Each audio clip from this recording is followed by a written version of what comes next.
Welcome to the Islamic Counseling and Guidance channel. Praise be to Allah. Let's get into the discussion.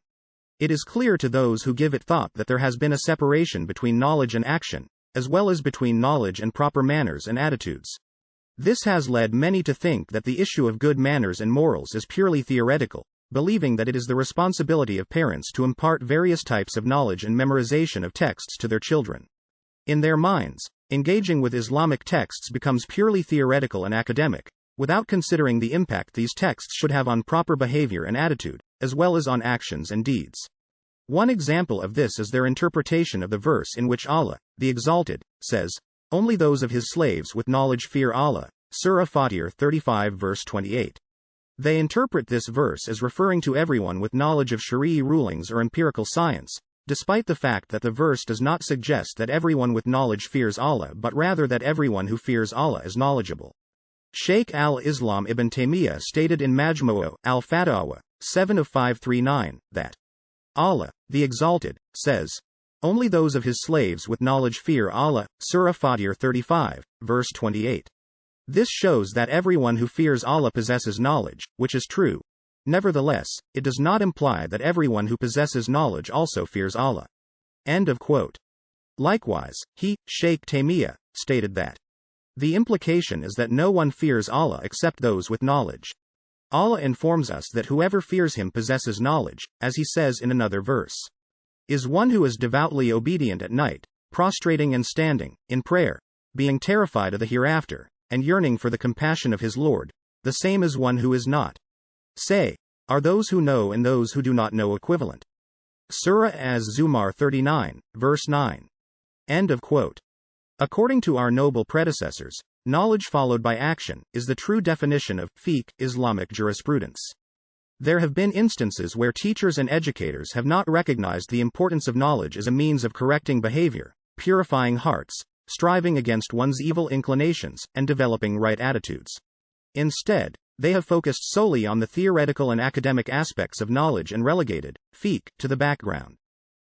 Raising a new generation and teaching them excellent morals and attitudes, as well as how to adhere to Islamic principles, requires pious individuals, whether they are scholars, reformists, or educators. Allah, the Exalted, says. But, instead, He would say, "Be pious scholars of the Lord because of what you have taught of the Scripture and because of what you have studied." Surah Al-Imran 3, verse 79. The term, pious scholars, Rabbani, as translated in the above-mentioned verse, refers to an individual who exhibits a high level of devotion to Allah through their knowledge, actions, and teachings to others. Imam Ash-Shawkani stated in Fath al-Qadir that the term rendered, Rabbani, pious scholar, refers to a devout follower of the Lord, Rab.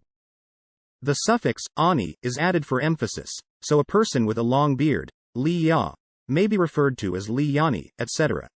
And it was said that the pious scholar, Rabbani, is the one who teaches minor topics of knowledge before major ones, as though he is following his Lord's approach to make things easy. End of quote. As a consequence, education is not only words that have no effect on the behavior and attitude of individuals, nor is it merely theory divorced from belief.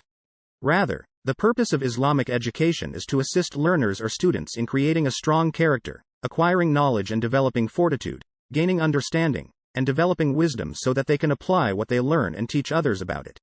At this point, it becomes obvious that the essence and basis of proper Islamic education is to educate by example rather than with hollow words that are disconnected from one's character and actions. Hence Al-Hafiz ibn Rajab wrote, "Many seekers of knowledge from later generations erred when they believed that someone who proficiently discusses religious matters and engages in debates is more knowledgeable than someone who is not proficient in any of these. This represents a lack of understanding.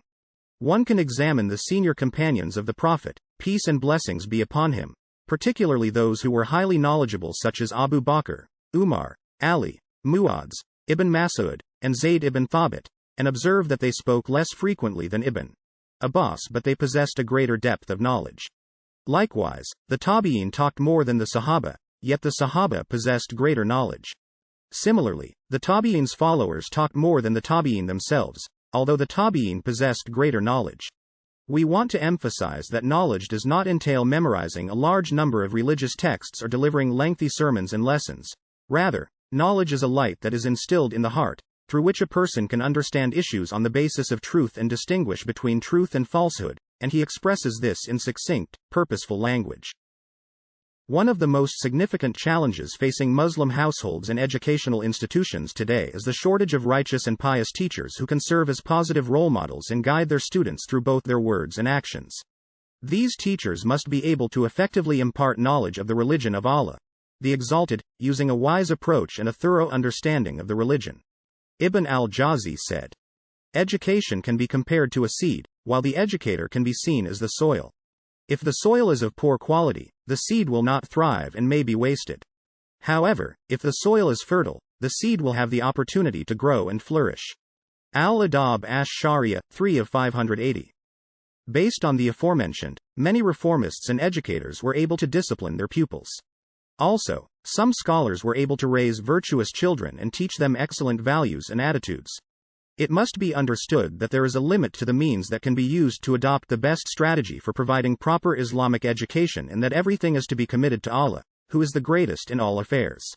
Parents and educators may only discipline and instruct their children in morality and etiquette. Allah alone is capable of making a person genuinely virtuous and cleansing his heart.